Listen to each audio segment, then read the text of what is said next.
passa a descrever as festas celebradas na primavera, e nós falamos sobre isso na semana passada.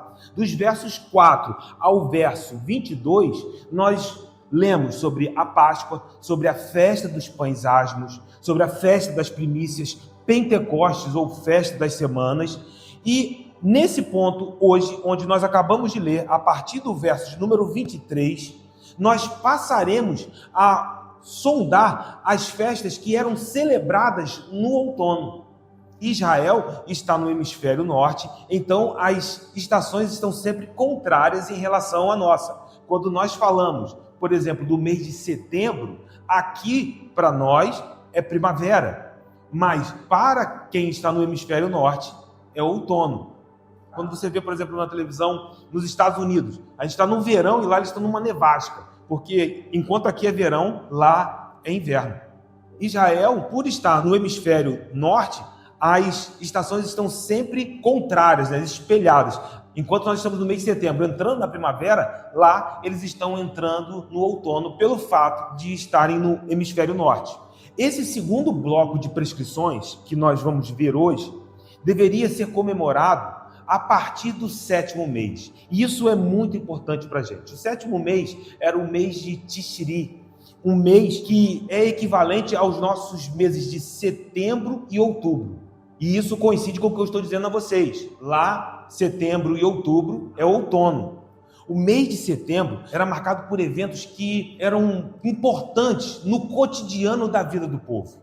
No mês de setembro acontecia a colheita dos últimos frutos da videira. Então, as últimas uvas maduras eram colhidas no mês de setembro, e não somente as uvas, os figos, as azeitonas. Então, nós estamos falando de um período de fechamento de colheitas.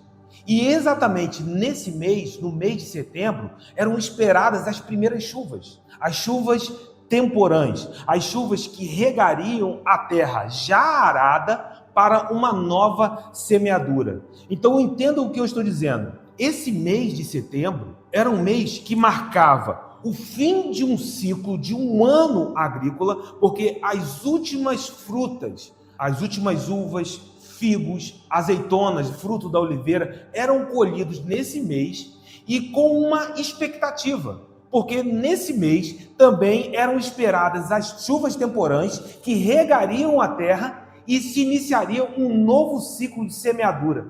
Ou seja, um ano agrícola se fechava em setembro, mas ao mesmo tempo se iniciava um novo ciclo de preparação de terra, semeadura para novas colheitas. Então havia uma grande expectativa nesse período. E não só isso, porque quando olhamos para a palavra de Deus, o povo tinha uma garantia a respeito desse tempo, a respeito da bênção do Senhor. Porque, entenda, o homem pode plantar, o homem pode arar a terra, o homem pode lançar a semente, mas só Deus pode fazer chover.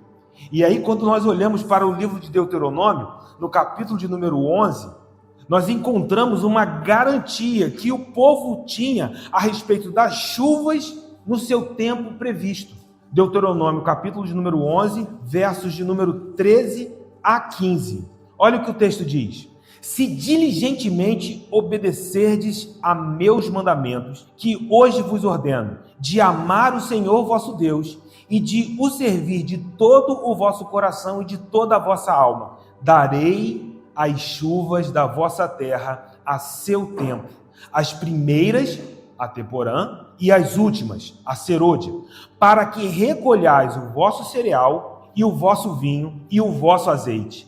Darei erva no vosso campo aos vossos gados e comereis e vos fartareis. Então Deus está falando que se o povo caminhasse ouvindo e obedecendo, caminhando diligentemente em relação à palavra do Senhor, ao que Deus havia proposto ao seu povo, o Senhor garantia que não faltariam as chuvas na estação certa. E é interessante que ele fala das primeiras e das últimas chuvas, da temporã e das serôdias. Ele fala sobre uma colheita do vosso cereal que acontecia na primavera, e nós falamos das festas da primavera, onde a festa da primícia era trazida um feixe de cevada. Durante a primavera eram colhidos os cereais e durante o outono eram colhidos os frutos, o figo, a uva, o fruto da oliveira. Mas o que Deus está dizendo é: à medida que vocês caminham em obediência à minha voz, eu garanto a minha bênção sobre a vida de vocês. Onde há obediência, irmãos, há recompensas. Então, ao mesmo tempo que o povo tinha uma expectativa, o Senhor também garantia essa expectativa. Não era algo simplesmente que o povo esperava do acaso, mas Deus havia prometido ao povo que se eles caminhassem em obediência, não faltariam as chuvas no seu tempo apropriado. E eu vejo como que isso de fato é um princípio que continua vivo sobre as nossas vidas. No lugar da obediência sempre haverá recompensas. O Senhor nos chama a esse ambiente onde nós ouviremos a voz do Senhor e precisamos confiar e obedecer. A voz dele precisa ter preeminência, primazia em tudo aquilo que nós fizermos. Esse é o nosso chamado. Se caminharmos guardando a voz do Senhor, guardando os seus mandamentos, tenha certeza absoluta que a bênção do Senhor estará sobre a tua vida. Nós estamos em Cristo Jesus e nesse lugar onde nós guardamos a palavra do nosso Senhor Jesus, se permanecermos no amor dele, meu irmão, nós estamos guardados.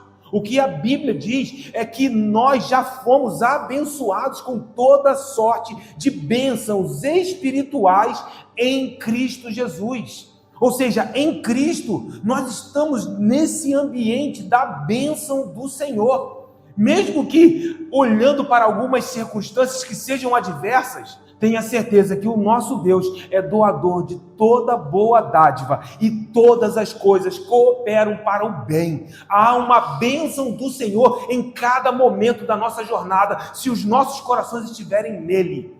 Mesmo que se levantem inimigos, mesmo que se levantem afrontas, mesmo que se levantem estações onde nós sentiremos a pressão, a bênção do Senhor não faltará. E sabe, irmão, eu não estou dizendo que esse lugar onde nós somos abençoados pelo Senhor, não passaremos por escassez. Existirão meses que talvez sejam mais apertados, mas eu tenho certeza absoluta, como o Senhor Jesus nos ensina, Ele colocará o pão sobre a nossa mesa.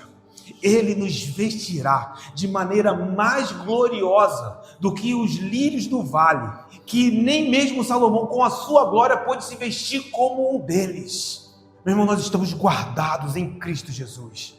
Então, olhar para um ambiente em que o Senhor nos chama a obedecer a sua voz, porque Ele é Senhor sobre nossas vidas.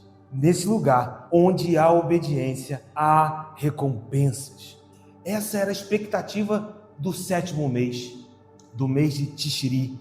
Só que, ao mesmo tempo que havia essa expectativa a respeito das colheitas, das chuvas, esse mês também carregava uma atmosfera solene. E essa atmosfera tomava todo o 7º mês, pois nesse mês também era celebrado o dia da expiação. Uma celebração específica, porque o dia da expiação marcava uma celebração, um dia de sacrifícios em que os pecados do povo eram expiados. O sacerdócio era purificado, o altar era purificado, o tabernáculo era purificado, a própria terra onde o povo estava.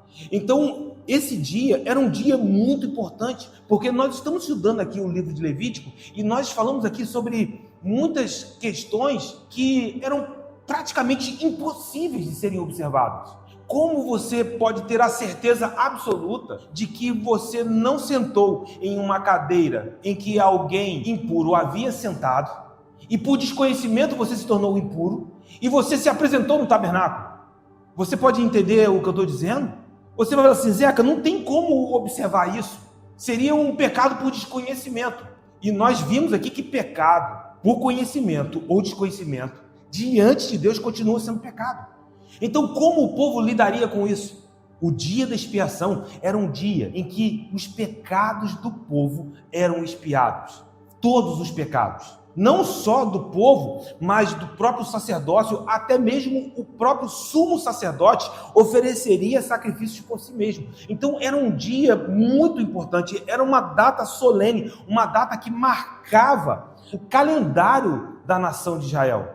E esse dia específico está dentro desse 7º mês. Então você pode perceber que, além das expectativas a respeito das bênçãos da colheita, das chuvas, havia uma atmosfera religiosa, no sentido de que nesse mês também aconteceria um dia da expiação. Olhando para o verso de número 23, nós vemos como isso começa a ser descrito. Disse mais o Senhor a Moisés: fala aos filhos de Israel, dizendo: no mês 7º, ao 1º do mês, ou seja, dia 1, tereis descanso solene, memorial com sonidos de trombetas, uma santa convocação. Nenhuma obra servil fareis, mas trareis oferta queimada ao Senhor. O primeiro dia do 7º mês era marcado com o que nós chamamos de festa das trombetas. Talvez não esteja aí na epígrafe da sua Bíblia, mas o primeiro dia do 7º mês era a festa das trombetas. A expressão aqui, sonido de trombetas, vem da palavra hebraica teruá, que significa alarme, aviso, som de tempestade, gritos, toques de guerra. A nossa tradução traz som de trombeta ou sonido de trombeta, porque isso fica subentendido. As convocações feitas ao povo em ocasiões alegres na presença do Senhor eram feitas com toques de trombeta. A palavra hebraica para trombeta é shofar. Então, quando essas convocações eram feitas, eram realizadas com um toque de trombeta. Se você abrir, por exemplo, a tua Bíblia em 2 Samuel, no capítulo número 6, verso de número 15, veja como que o povo é chamado a uma ocasião extremamente alegre e importante para a nação de Israel. A arca estava voltando para Jerusalém. 2 Samuel 6,15 diz: assim Davi, com todo Israel, fez subir a arca do Senhor, com júbilo e ao som de trombetas. Então, convocações solenes, convocações de momentos de celebração na presença do Senhor eram feitas com o toque de trombetas. E isso tem a ver com o que nós estamos vendo lá em Levítico 23, esse sonido de trombetas, embora a palavra hebraica lá não é shofar, mas teruá, está falando desse aviso, desse toque, desse grito, desse chamado, que não era apenas para festas ou celebrações, mas até para momentos de batalhas, momentos de guerra. Se você olhar em Juízes, por exemplo, capítulo de número 3, verso de número 27, veja como também eram dados sinais de guerra com toques de trombeta. Juízes 3:27 diz: tendo ele chegado, tocou a trombeta nas montanhas de Efraim, e os filhos de Israel desceram com ele das montanhas, indo ele à frente. Era um movimento de guerra, movimento estratégico, tanto para movimentos quanto para paradas. Se olharmos em 2 Samuel, capítulo 2, verso de número 28, veja que aqui o toque da trombeta foi um sinal de parada. Em Juízes, foi um toque de trombeta como um sinal de avanço na batalha. Aqui, dentro de um contexto de batalha, o toque de trombeta também foi usado, mas para uma parada estratégica. 2 Samuel 2, verso número 28. Então Joabe tocou a trombeta e todo o povo parou, e eles não perseguiram mais a Israel e já não pelejaram. Então, um toque de trombeta era usado para convocações, para avisos, para toques de guerra. No dia 1º do 7º mês, essas trombetas eram tocadas para uma convocação santa. No Israel antigo, o primeiro dia de cada mês, ou lua nova, era determinado com um toque de trombeta. Então, todo início de mês ou lua nova, as trombetas eram tocadas, marcando ali um novo ciclo. Era um aviso. A festa das trombetas era celebrada no primeiro dia do 7º mês. E é interessante que, até hoje, essa data ainda é uma data importante dentro do calendário judaico, porque esse dia é considerado hoje como o Ano Novo Judaico, também chamado de Rosh Hashanah. Já ouviram essa expressão? É o Ano Novo Judaico. E é até interessante porque isso seria um Ano Novo civil, uma espécie de ano civil em contraste com um Ano Novo religioso. Porque na semana passada nós vimos que a Páscoa era no primeiro mês de Abib, um ano novo religioso. O que importa para a gente aqui é que, segundo a lei, esse dia precisava ser um dia de descanso solene, sem obra servil. Esse dia precisava ser como um sábado. Mas por quê? Havia um propósito. O propósito desse memorial era um chamado à reflexão, era um chamado à contrição. E veja como isso cria um contraste, porque nós estamos falando de um tempo que há motivos para muita alegria. Eu estou dizendo que as últimas uvas, os últimos frutos da colheita estão sendo tirados. Uma colheita próspera, os últimos frutos da oliveira, e nós sabemos que se falamos do fruto da videira, nós estamos falando do vinho, se nós falamos do fruto da oliveira, nós estamos falando do azeite, elementos muito importantes para o povo de Israel, para a cultura de Israel. Mas nesse dia era iniciado um chamado à contrição, uma reflexão trazendo o povo para o arrependimento. Mas por quê? O dia da expiação estava chegando. No 7º mês, onde eram celebradas as últimas colheitas, onde havia alegria, Deus chamava o povo a um lugar de reflexão, de autoexame e de contrição, porque o dia da expiação apontava para a necessidade do pecado do povo ser expiado. Entenda que a gente está dentro de um mês onde todo mundo está falando de colheita, está falando de prosperidade, um tempo de provisão. Mas exatamente nesse contexto, Deus chama o povo a um lugar de contrição, quebrantamento e arrependimento. Isso parece provocar um contraste.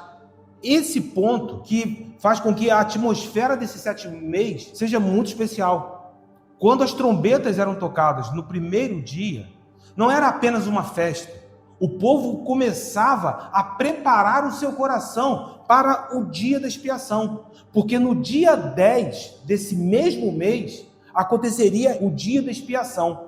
Até estudamos aqui em Levítico 16, e eu encorajo a vocês a darem uma olhada no que nós falamos sobre o dia da expiação, porque o conceito de expiação é um núcleo teológico do livro de Levítico. Está falando da necessidade do pecado ser expiado. A palavra expiação significa cobrir, purificar. Fazer expiação é fazer reconciliação. E isso tem tudo a ver com a nossa jornada, porque se nós estamos aqui é porque fomos reconciliados com Deus. Só que, por vezes, nós nos perdemos disso. Esse dia foi instituído num contexto bem diferente do que vimos na festa da Páscoa, por exemplo, ou na festa dos pães asmos, das primícias. Por quê? Porque aqui o contexto dessa instituição está numa estação de sombras. Aí você fala assim, mas Jeca, como assim? Se você for em Levítico 16, que fala do dia da expiação, você vai ver em que contexto se dá o primeiro dia da expiação. Abra a tua Bíblia em Levítico 16. Olha aí, Levítico 16, o verso de número 1. Falou o Senhor a Moisés, depois que morreram os 2 filhos de Arão, tendo chegado aqueles diante do Senhor. É nesse contexto que se dá o primeiro dia da expiação. Que contexto? Após a morte de Nadab e Abiú, filhos de Arão, porque haviam trazido fogo estranho e profanado o lugar santo da presença. É nesse contexto que o dia da expiação é instituído. O capítulo de número 16 trará detalhes a respeito dos sacrifícios que foram oferecidos nesse dia. Hoje nós não vamos falar dos detalhes do sacrifício, até porque isso já foi dito no capítulo de número 16. E aí eu te encorajo a dar uma olhadinha lá no podcast. Mas entenda o ambiente. Nós estamos falando de colheitas. Nós estamos falando de chuvas, nós estamos falando de expectativas. E aí Deus institui, exatamente nesse mês, uma festa em que o povo precisaria rasgar o seu coração, que precisaria entrar num lugar de quebrantamento. Porque, meu irmão, não adianta estar com o bolso cheio se o coração não está posicionado corretamente em Deus. Se isso não se aplicar ao nosso contexto hoje, nada mais fará sentido. A festa das trombetas trazia uma esfera de contrição e arrependimento, porque a gente está pensando assim, olha, festa das trombetas, cara, a primeira coisa que vem na cabeça da gente é, época de colheita, festa das trombetas, maior alegria, mas antes da alegria, arrependimento. Antes da alegria, rever os seus conceitos. Antes da alegria, olhar para a palavra do Senhor e reconhecer que se a graça, se a misericórdia, a bondade dele não nos alcançasse, nós estaríamos mortos. Então a festa das trombetas não era um oba-oba. A festa das trombetas era um chamado a rasgar os corações na presença do Senhor, porque o dia da expiação foi instituído exatamente num contexto em que Arão, o sumo sacerdote, havia perdido os seus 2 filhos porque profanaram o lugar santo da presença, trazendo fogo estranho, e Nadab e Abiú sendo conhecedores de que o Senhor é santo.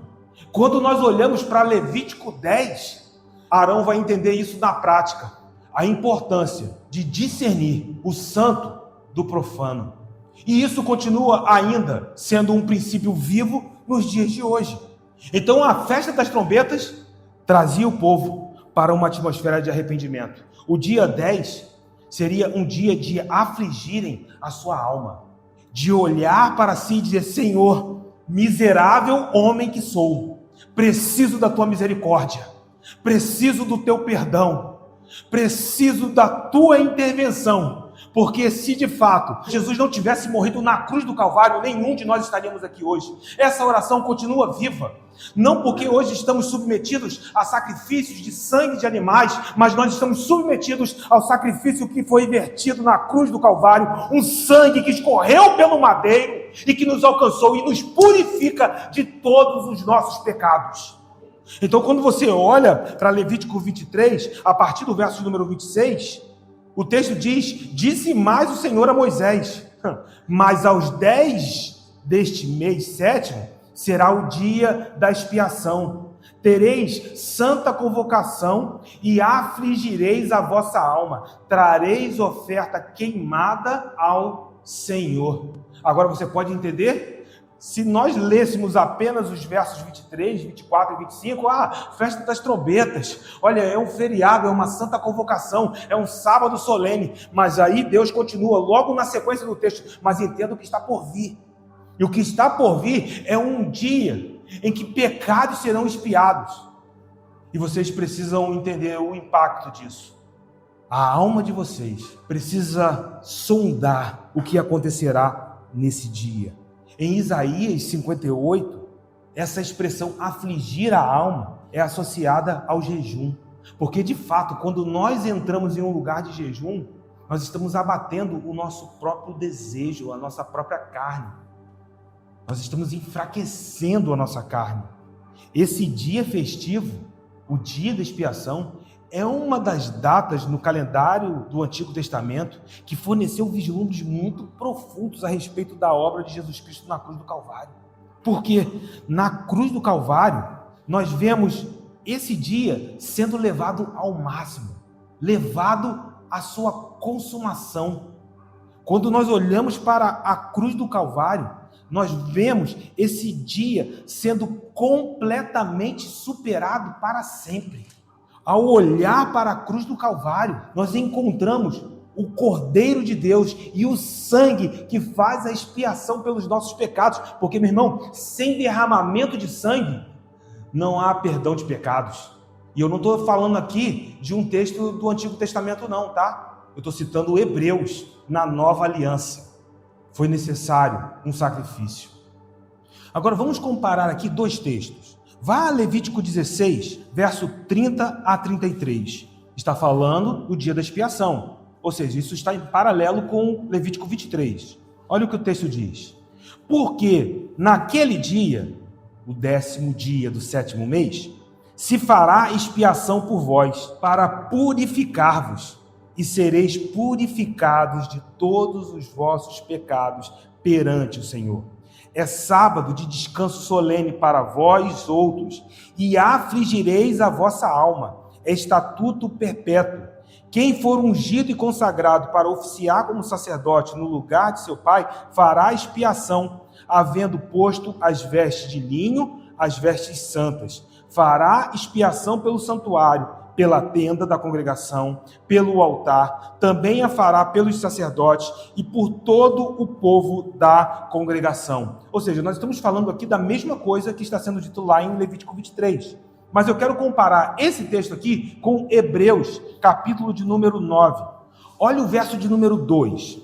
Com efeito, foi preparado o tabernáculo, cuja parte anterior, onde estavam o candeeiro e a mesa, e a exposição dos pães, se chama o santo lugar. Verso de número 3. Por trás do segundo véu se encontrava o tabernáculo, que se chama o santo dos santos. Vá ao verso de número 7. Mas no segundo o quê? No segundo espaço, ele está falando do santíssimo lugar, ou no santo dos santos, o sumo sacerdote, ele sozinho, uma vez por ano, não sem sangue, que oferece por si e pelos pecados de ignorância do povo, querendo com isto dar a entender o Espírito Santo que ainda o caminho do santo lugar não se manifestou, enquanto o primeiro tabernáculo continua erguido. Verso de número 9. É isto uma parábola para a época presente. E segundo esta, se oferecem tantos dons como sacrifícios, embora estes, no tocante à consciência, sejam ineficazes para aperfeiçoar aquele que presta culto. O que o autor de Hebreus está dizendo? Que o sumo sacerdote entrava uma vez por ano no Santo dos Santos, no Santíssimo Lugar, no dia da expiação, e não sem sangue. Ele precisava entrar com o sangue de um animal dentro do Santíssimo Lugar para fazer expiação, não só pelos seus próprios pecados, mas também pelos pecados de ignorância, de desconhecimento de todo o restante do povo. Só que havia aqui um ponto decisivo. Todo ano eles precisavam entrar. Você lembra do que nós lemos lá em Levítico 16? Quando o sumo sacerdote morresse, o seu filho assumiria o seu lugar. E então, a partir de Arão, uma linhagem de sacerdotes precisava, ano após ano, entrar uma vez por ano, no dia da expiação, no Santíssimo Lugar, para fazer expiação pelos pecados. E aí você vai dizer, mas Eca, por que todo ano era necessário? Porque esses sacrifícios eram ineficazes, insuficientes para aperfeiçoar aquele que prestava o culto. O que ele está dizendo? Eles traziam o sacrifício, o pecado era até expiado, mas o adorador continuava o mesmo. Só que quando nós olhamos para a cruz do Calvário, é completamente diferente. Porque o sangue que foi vertido lá na cruz do Calvário, não só me purifica de todos os nossos pecados, mas transforma a nossa realidade para sempre. E então as coisas velhas se passaram e tudo se fez novo. Ou você abraça essa palavra e vive essa palavra de fé em fé, de glória em glória, ou então, como o próprio livro de Hebreus nos diz, não resta mais sacrifícios, não há mais o que fazer, porque essa palavra é definitiva para a tua vida.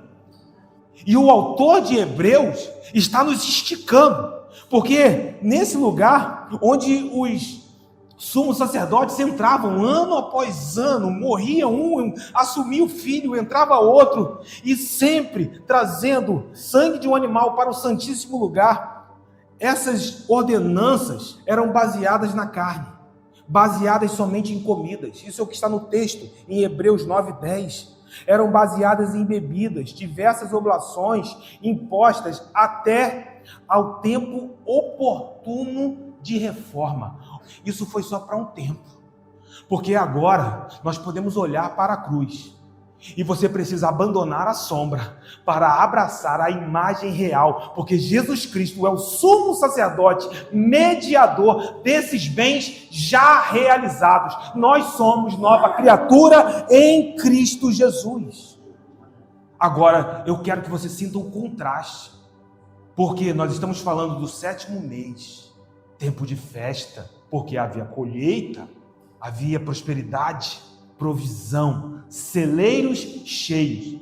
Mas quando as trombetas eram tocadas, no primeiro dia do 7º mês, o chamado era o arrependimento. E esse caminho continua vivo, porque quando nós olhamos para a cruz, nós precisamos encontrar um caminho de arrependimento. Hebreus nos diz que esses sacrifícios expiatórios cobriam os pecados. Eles até funcionavam para um propósito, mas eles não podiam transformar os adoradores, não podiam transformar a natureza do homem. Mas o sacrifício expiatório na cruz do Calvário, receba isso em nome de Jesus, transforma a nossa consciência de obras mortas para servirmos ao Deus vivo. É nele que nós temos eterna redenção. E eu gosto muito dessas expressões. O livro de Hebreus traz algumas expressões que cativam o meu coração, como aquele que entra no Santíssimo Lugar de uma vez por todas.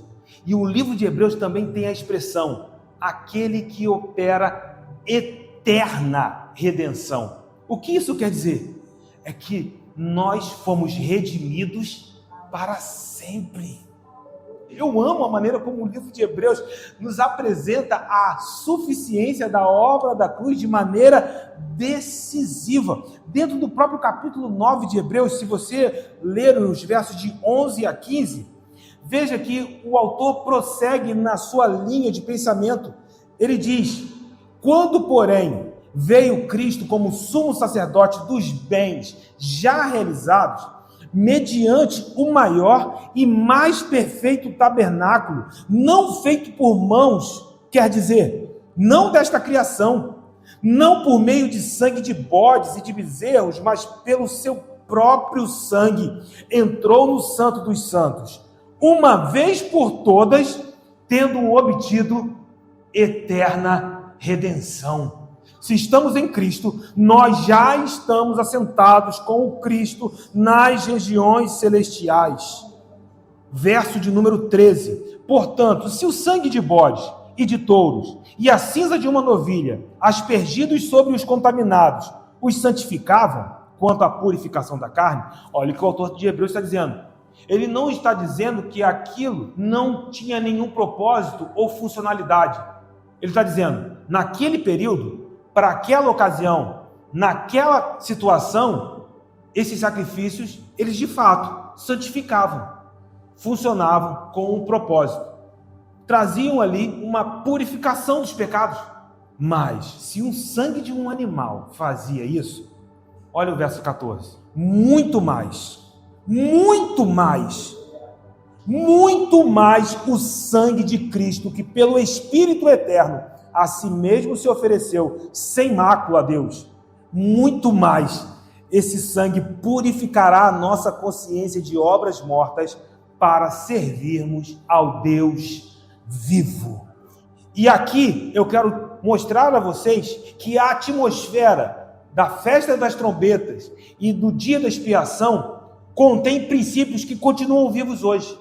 Por quê? Meu irmão, você sente frescor e misericórdia ao olhar para a cruz do Calvário? Como que a nossa alma se alegra em saber que fomos alcançados pela graça de Deus. Mas ao mesmo tempo, se olhar para a cruz produz alegria e frescor por causa da misericórdia, eu preciso te dizer que olhar para a cruz também precisa produzir dentro de nós pesar e arrependimento pelos nossos pecados, que desabaram sobre o inocente, sobre o bom pastor que deu sua própria vida por nós. Meu irmão, eu preciso olhar para a cruz e ver que sobre ele estavam as minhas iniquidades. Se você não sente pesar nisso, Você não entendeu o que é a cruz. O ponto para nós aqui é que, ao olharmos para a cruz, nós também precisamos reconhecer que eram os nossos pecados. É olhar para Isaías 53 e entender que sobre as suas pisaduras nós fomos sarados, mas essas chagas eram nossas. Isaías 53 diz que olharíamos para ele e o reputaríamos como aflito de Deus, como oprimido. Esse é o ponto. Mas Jesus sabia que isso era necessário. Jesus sabia que seria preciso entregar a sua vida. Por quê? Você está com o Hebreus 9 aberto? Olha aí o verso de número 22. Eu até parafraseei esse texto aqui. Com efeito, quase todas as coisas, segundo a lei, se purificam com sangue. Ele está falando lá do livro de Levítico. Mas por quê? Sem derramamento de sangue não há remissão. Sabe por que você foi redimido? Porque o sangue do Cordeiro, o Filho de Deus, o sangue de Jesus foi vertido na cruz do Calvário. E isso precisa nos chamar a um lugar de arrependimento. Para entender mais detalhes sobre o rito, sobre como eram os sacrifícios, eu acho que vale a pena ouvir novamente lá o podcast. Mas aqui eu queria focar com você na postura de arrependimento, porque isso era uma expectativa no dia da expiação. Como isso impacta as nossas vidas ainda hoje. Não porque estamos debaixo de uma lei prevista com o sacrifício de um animal, mas porque sangue foi vertido. E esse sangue foi vertido em nosso lugar. O arrependimento é uma tristeza sincera por causa do pecado. É renunciá-lo. É comprometer-se sinceramente em abandoná-lo. Arrependimento é uma decisão de andar em obediência a Cristo. A pessoa entende o que é o pecado, entende que é uma falta contra Deus, entende o que a Bíblia diz sobre o pecado, porque Romanos 3 diz: todos pecaram e por isso estão destituídos da glória de Deus. Não há ninguém que pode dizer: eu não tenho pecado algum. A humanidade sem Deus sequer poderia entender esse abismo. Nós que estamos em Cristo, também não somos capazes de compreender esse abismo. Mas nós temos a graça que faz com que esse abismo seja transposto pelo sangue do Cordeiro, e hoje você tem um caminho aberto para a tua vida. O arrependimento surge de uma decisão pessoal. É você quem decide, não tem ninguém que pode decidir no seu lugar. E isso era marcado no dia da expiação também. Meu irmão, não tem como a mãe se arrepender pelo filho, ou o filho se arrepender pelo pai, ou a esposa se arrepender pelo marido. E assim, em arrependimento, nós passamos a viver uma vida transformada pelo Senhor Jesus. É importante saber que só o Senhor reconhece isso dentro de nós. E até para que nós não venhamos cair em um lugar de justiça própria ou de juízes a respeito do outro. Em dizer que um está num patamar e que outro está em outro, entenda que só o Senhor conhece o arrependimento sincero e genuíno no coração de cada um. Eu não posso sondar o teu coração, mas o Deus que sonda todas as coisas está aqui. O Espírito que sonda todas as coisas está aqui. Então nós não podemos olhar para a vida de alguém e julgar se o arrependimento de alguém é genuíno ou não. Porque às vezes algumas pessoas precisam de algum tempo para romper em algumas áreas da sua vida, mas isso não significa que não há arrependimento genuíno e sincero. Esse é o ponto decisivo para nós aqui nessa noite. Arrependimento, irmãos, não é uma mera tristeza, como se fosse um remorso. Existem muitas pessoas que confundem, acham que arrependimento é viver debaixo de remorso. Mas o arrependimento é um movimento interno, sincero do seu coração, que te conduz a uma vida alinhada com a vida de Deus, alinhada com o coração de Deus. O arrependimento te tira do lugar onde você está. Se o teu arrependimento não está te movendo, mesmo que em pequenos passos, mesmo que seja apenas o movimento do teu coração, se você continua até espiritualmente debaixo das mesmas sombras, você está num lugar de remorso. Você não encontrou o arrependimento, porque no arrependimento há frescor e misericórdia. No arrependimento há uma palavra que quebra toda acusação. No arrependimento nós ouvimos o que Paulo diz em Romanos: quem intentará acusações contra os eleitos do Senhor? É Ele quem nos justifica. O perigo do remorso é que o remorso deixa o homem no lugar onde está. Aí a pessoa não vira. Por quê? Porque continua olhando para o seu passado, e essa tristeza apenas produz um sentimento de remorso. Pecados e acusações continuam bombardeando a mente dessas pessoas. E o remorso só conduz o homem à morte. Arrependimento gera vida. Paulo diz isso em 2 Coríntios, capítulo de número 7. Olha o verso de número 9. Agora me alegro, não porque fostes contristados, mas porque fostes contristados para arrependimento. Olha o que Paulo está dizendo. Eu não estou alegre porque vocês estão simplesmente tristes. A tristeza de vocês foi para arrependimento, pois fostes contristados segundo Deus, para que de nossa parte nenhum dano sofresses. O que Paulo está dizendo? Se a contrição, se esse pesar, se essa tristeza no coração de vocês é gerada em Deus, olhando para a cruz do Calvário, isso produz arrependimento. E isso também te levará a um lugar onde você estará guardado. Nenhum dano virá sobre você. Verso número 10. Porque a tristeza, segundo Deus, produz arrependimento para a salvação, que a ninguém traz pesar, mas a tristeza do mundo produz morte. Não caminhe debaixo de remorso. Permita que o arrependimento que é gerado no seu coração seja permeado pela revelação da cruz do Calvário. E eu quero te dizer uma coisa: arrependimento não se restringe ao início da vida cristã. Eu não era da igreja, ou eu estava afastado, agora eu me arrependo, voltei para Jesus, e então ali termina o processo do arrependimento na nossa vida. Não, o arrependimento deve produzir frutos durante toda a nossa jornada. A oração do Pai Nosso aponta para isso. E a oração do Pai Nosso fala de princípios cotidianos. O pão nosso de cada dia, dai-nos hoje. Jesus está falando ali sobre uma oração com aspectos cotidianos, mas na mesma oração ele também ora: perdoa as nossas dívidas, as nossas ofensas, perdoa os nossos pecados. E 1 João nos alerta sobre isso. Se você abrir a tua Bíblia em 1 João, capítulo de número 1, veja o que o verso de número 8 diz: se dissermos que não temos pecado nenhum, a nós mesmos nos enganamos e a verdade não está em nós. João está nos sacudindo aqui, o Espírito está nos sacudindo aqui, nos alertando do perigo da justiça própria, de olhar para si mesmo e dizer: eu não tenho pecado. Está se enganando.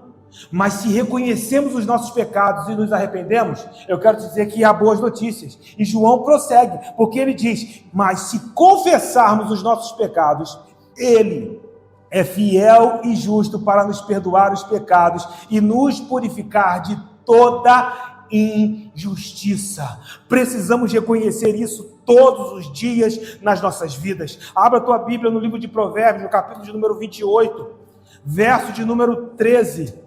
Veja o que a palavra diz: o que encobre as suas transgressões jamais prosperará, mas o que as confessa e deixa alcançará misericórdia. Quando essa palavra veio à minha memória, o Espírito me lembrou desse texto. Num primeiro momento eu achei até que ele estava pensando num texto do Novo Testamento. Aí eu não estava achando no Novo Testamento, eu fiz uma pesquisa no Google. Nós estamos falando da Antiga Aliança. Nós estamos falando do Antigo Testamento, no livro de Provérbios. E veja que até mesmo na lei existia esse princípio: o que confessa e deixa alcança misericórdia. Esse é o ponto que marcava o dia da expiação, um dia de contrição, um dia de arrependimento, um dia de jejum, um dia de afligir a alma, porque reconhecia os seus próprios pecados, a necessidade de expiação. Então, em Levítico, nós observamos que esse dia da expiação era um indicativo que o pecado continuava acusando o povo, sendo necessária a realização de sacrifícios ano após ano. Quando olhamos para Levítico, capítulo número 23, os versos de número 28 a 30, o povo é chamado a reconhecer isso. Não era apenas um sábado solene, um dia de descanso, para que o povo ficasse tranquilo em casa, com as pernas para o alto, se fosse nos dias de hoje, assistindo o seu time de futebol jogando. Não, era um dia de rasgar os corações. O versículo número 28 diz: nesse mesmo dia, nenhuma obra fareis, porque é o dia da expiação, para fazer expiação por vós, perante o Senhor vosso Deus, para fazer reconciliação, porque os vossos pecados provocam um ambiente em que a presença de Deus não pode estar. E se o Senhor estiver em um lugar impuro, nós entendemos o que isso acontece. Lembra do primeiro dia da expiação? Nadab e Abiú, fogo estranho, eles foram consumidos na presença do Senhor. Então, quando o Senhor previu esse dia, Ele estava protegendo o seu povo. Ele estava dizendo: eu sei que vocês tropeçam, mas eu quero estar perto de vocês e eu vou proporcionar um ambiente para que, se vocês observarem, eu possa estar com vocês. E posso dizer, meu irmão, essa mesma verdade continua ecoando sobre nós, porque todos aqueles que creram no sacrifício de Jesus Cristo na cruz do Calvário, Romanos nos diz que a justiça do Cristo, a justiça de Deus é imputada em nós. Ele pega a justiça dele e coloca em você. Para quê? Para que a presença dele venha e habite, porque ele não habita em lugares impuros, então ele nos purifica. Ele arruma a casa, meu irmão, e ele vem habitar em nós. É uma obra perfeita. Mas então o que eu preciso fazer? Rasgue o seu coração. Diga: Senhor, me ajude nessa jornada. Me ajude a viver produzindo frutos de arrependimento. Qualquer um que não entendesse o que estava sendo dito pelo Senhor em Levítico estava correndo um risco. Olhe para os versos de número 29 e 30. Porque toda alma que nesse dia se não afligir, será eliminada do seu povo. Quem nesse dia fizer alguma obra, a esse eu destruirei do meio do seu povo. Então, se alguém não observasse o dia da expiação, esses corriam um grande risco, ser eliminado do povo. E nós sabemos que ser eliminado do povo não era apenas uma pena capital, uma pena de morte, era deixar de ser contado entre os redimidos, não só nessa vida, mas na era vindoura. Ou seja, estaria num lugar de condenação eterna.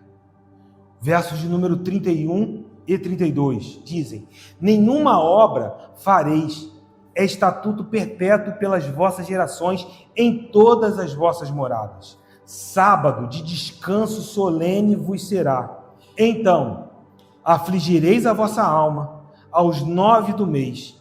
De uma tarde a outra tarde celebrareis o vosso sábado. Esse dia é chamado de sábado de descanso solene. E perceba como o princípio sabático costurava todo o calendário judaico. E nós falamos disso quando nós estudamos sobre os primeiros versículos desse capítulo.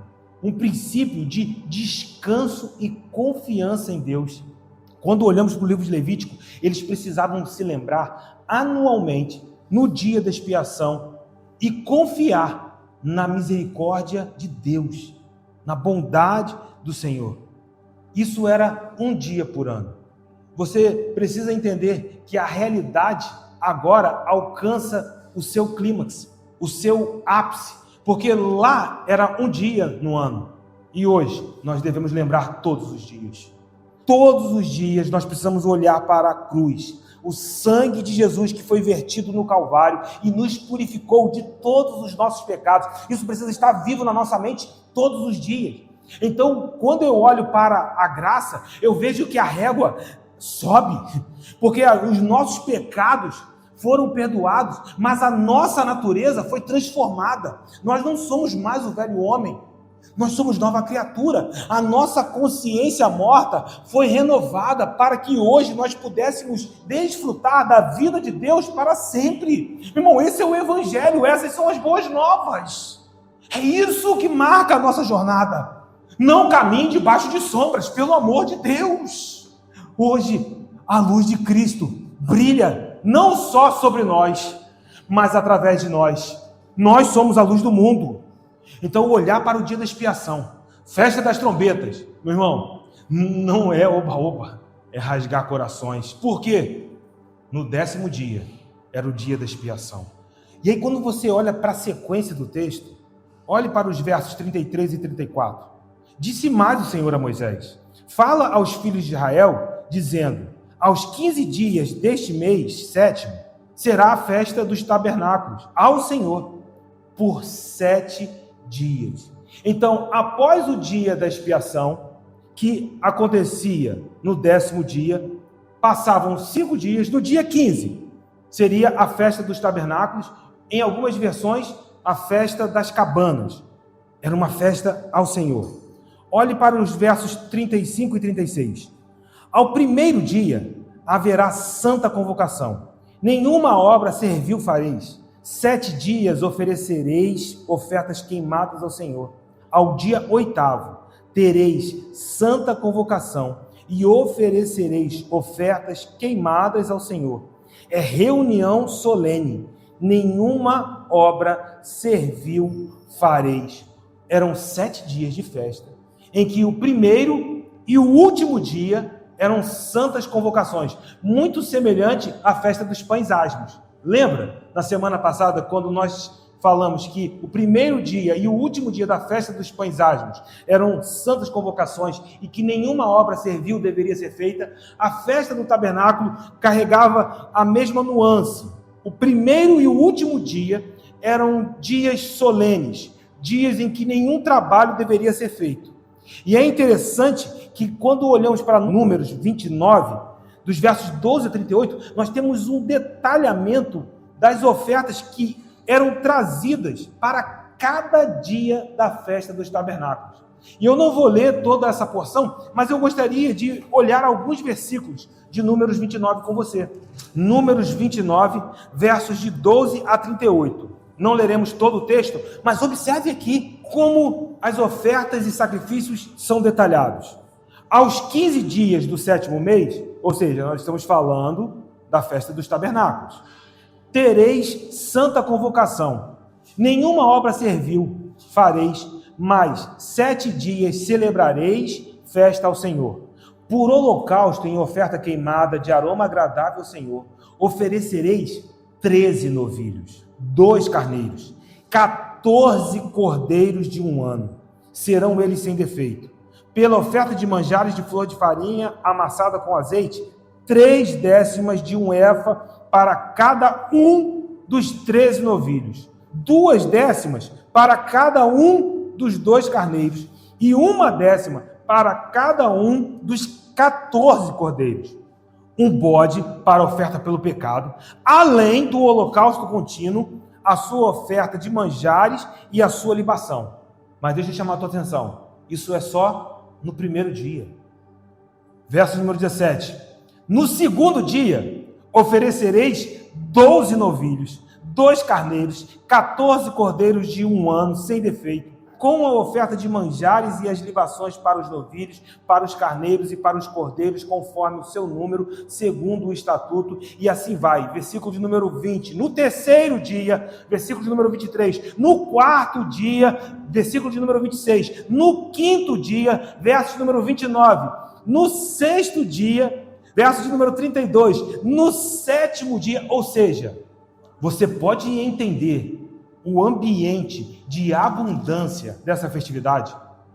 Pela descrição extremamente abundante, muitos estudiosos consideram a festa dos tabernáculos como a principal festa anual prevista na lei de Moisés.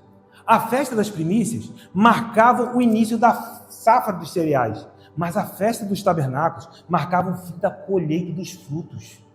Então nós estamos falando de um período de colheitas abundantes, sem mencionar a expectativa pelas chuvas temporãs que prenunciavam um novo ciclo de colheitas. Com isso a gente pode ter uma ideia de muitos animais sendo trazidos para essa festa. Eu queria que você pudesse tentar imaginar como essa festa era movimentada. Muitos sacrifícios pacíficos, muitas refeições de comunhão, mesas com muitos frutos. Você pode visualizar isso? Azeite de oliva fresco, muitos pães, bolos. Era uma festa que movimentava a vida do povo como um todo. E essas eram as festas fixas do Senhor. Volte a Levítico 23, versos 37 a 38. São estas as festas fixas do Senhor que proclamareis para santas convocações, para oferecer ao Senhor oferta queimada em holocausto e oferta de manjares, sacrifício e libações, cada qual em seu dia próprio, além dos sábados do Senhor e das vossas dádivas e de todos os vossos votos e todas as vossas ofertas voluntárias que dareis ao Senhor. Então, essas festas que nós estamos descrevendo desde o início do capítulo de número 23 eram fixas, bem como a observação de cada sábado semanal. Mas o texto nos traz mais alguns detalhes a respeito da festa dos tabernáculos, dos versos de número 39 a 42. Ele fecha o capítulo nos mostrando mais alguns aspectos. O verso 39 diz: aos 15 dias do mês sétimo, quando tiverdes recolhido os produtos da terra, celebrareis a festa do Senhor por 7 dias. Ao primeiro dia e também ao 8º haverá descanso solene. Isso nós já vimos. No primeiro dia tomareis para vós outros frutos de árvores formosas, ramos de palmeiras, ramos de árvores frondosas e salgueiros de ribeiras, e por 7 dias vos alegrareis perante o Senhor vosso Deus. Celebrareis esta como festa ao Senhor. Note que essa festa não era para eles, era uma festa ao Senhor. Por 7 dias, cada ano, é estatuto perpétuo pelas vossas gerações, no mês sétimo a celebrareis. 7 dias habitareis em tendas de ramos. Todos os naturais de Israel habitarão em tendas. Note que era uma festa que os últimos frutos já haviam sido recolhidos. Então eles traziam cestas de frutos, muitos animais. Era uma grande festa. Só que como essa festa era celebrada? Tragam também ramos de palmeiras, galhos de árvores e construam tendas. Vocês não vão celebrar essas festas dentro da casa de vocês. Vocês vão celebrar durante 7 dias. Vocês vão morar durante 7 dias dentro das tendas que vocês vão construir. Mas por que isso? O princípio está no próprio texto. Quando você olha para o verso de número 43. Para que saibam as vossas gerações que eu, o Senhor, fiz habitar os filhos de Israel em tendas, quando os tirei da terra do Egito.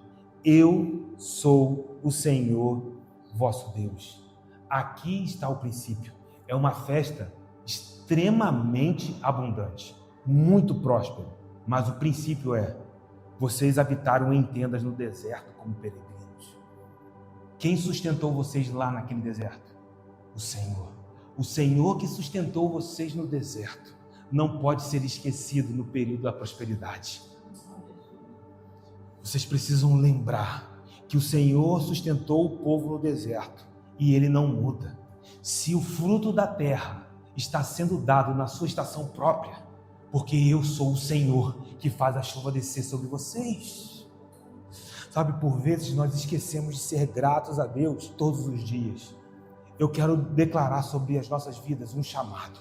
Irmãos, sejam gratos a Deus até nos pequenos detalhes. Por quê? Porque é o Senhor quem está sustentando vocês.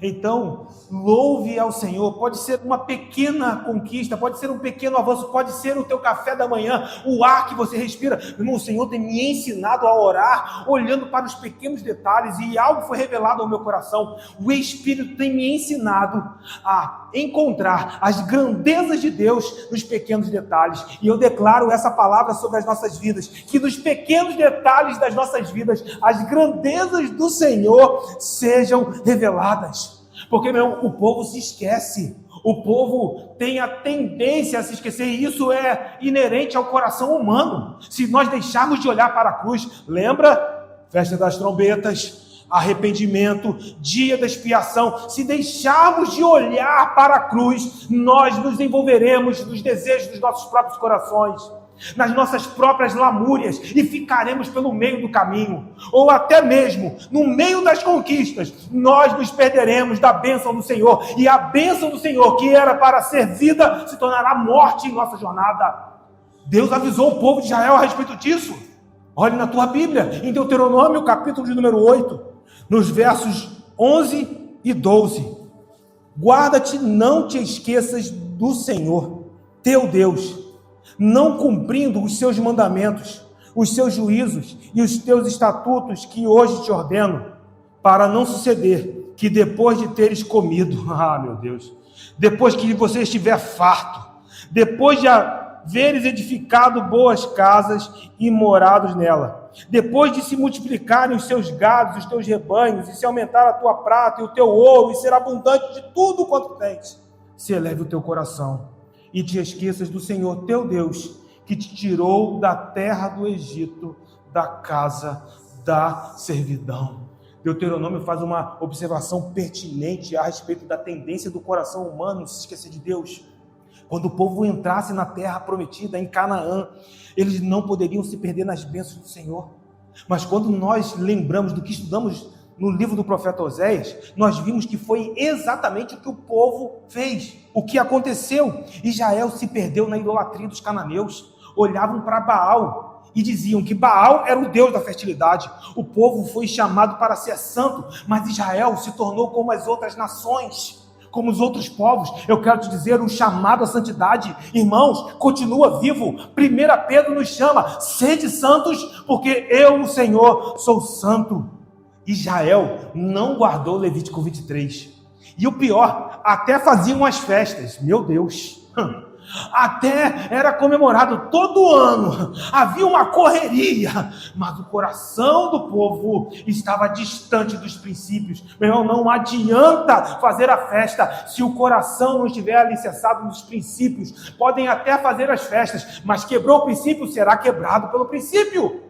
Esse é o chamado. Nos dias de Salomão, veja, tempo de prosperidade, houve um esquecimento tal que o próprio inimigo se infiltrou de modo sutil e letal dentro da corte de Judá. Eu estou falando de Jerusalém, eu estou falando da corte de Salomão, aquele que edificou o templo para o Senhor, e que em 2 Crônicas 7 nos diz que o templo foi cheio de fumaça e a glória encheu aquele lugar de modo que os sacerdotes não podiam ficar de pé.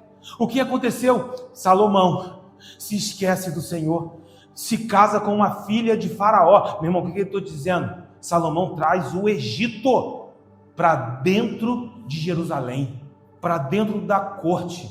Nós sabemos o que aconteceu. O reino se divide. O reino do norte, que vai ser governado por Jeroboão, nós estudamos aqui em Oséias, um reino mergulhado na idolatria. Logo no início, Jeroboão já diz: coloquem 2 bezerros, um em Dan e outro em Betel. Agora nós vamos adorar a esses bezerros, porque esses são os deuses que nos tiraram do Egito. Qual é o motivo da festa dos tabernáculos? Vocês vão ficar em tendas, para vocês lembrarem que quando eu, o Senhor, tirei vocês de onde? Lá do Egito. Vocês foram sustentados no meio do deserto por mim. Meu irmão, Deus está sempre nos apontando, não como uma acusação, mas para nos dizer: veja que grande obra foi operada na tua vida. Você é livre. Agora desfrute dessa realidade. Sabe, e o que me chama a atenção, e eu gostaria de ler esse texto com vocês, em 1 Reis, capítulo 12, verso de número 28, nós temos a descrição da loucura de Jeroboão. Olha o que o texto diz. Pelo que o rei, tendo tomado conselhos, fez 2 bezerros de ouro e disse ao povo: basta de subirdes a Jerusalém. Vês aqui os teus deuses, ó Israel, que te fizeram subir da terra do Egito. Pois um em Betel e outro em Dan. E isso se tornou em pecado, pois que o povo ia até Dan, cada um para adorar o bezerro. E aqui eu quero chamar a tua atenção, vá ao verso número 32. E fez uma festa. Quando?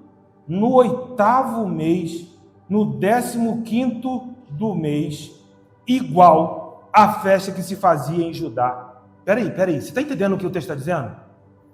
Qual era a ordem do Senhor? No 7º mês, no 15º dia, festa dos tabernáculos ao Senhor, para que vocês se lembrem de que eu, o Senhor, tirei vocês do Egito e sustentei vocês no meio do deserto. Agora Jeroboão institui um culto de idolatria e uma festa de idolatria. Não é mais no 7º mês. É o homem criando as suas próprias festas. Agora eu escolho, será no 8º mês. No mesmo 15º dia, uma festa semelhante à que era celebrada em Judá. O que está acontecendo aqui? No 7º mês acontecia a festa dos tabernáculos. Mas Jeroboão dizia: não precisem ir para lá, porque mês que vem nós temos a nossa própria festa aqui. Os homens fazem suas próprias festas e morrerão nelas. Irmão, se há algo que eu quero fazer, é que cada dia da minha vida seja uma festa para o Senhor.